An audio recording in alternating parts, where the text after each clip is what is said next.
Ang programang ito ay rated SPG. Striktong patnubay at gabay ng magulang ang kailangan. Maaaring may masiselang tema, lengguwahe, karahasan, sexual, horror o droga na hindi angkop sa mga bata.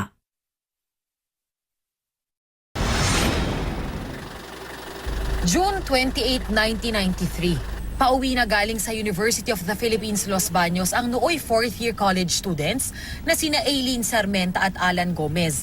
Dito sa dating agri-complex, ilang metro lang ang layo mula sa mismong campus, ay dinukot sila ng mga tauhan ni dating Kalawan Mayor Sanchez. Regalo raw para kay Mayor.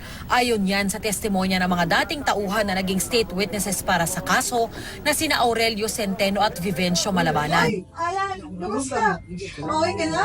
Oo, okay lang. Kailan sa tayo?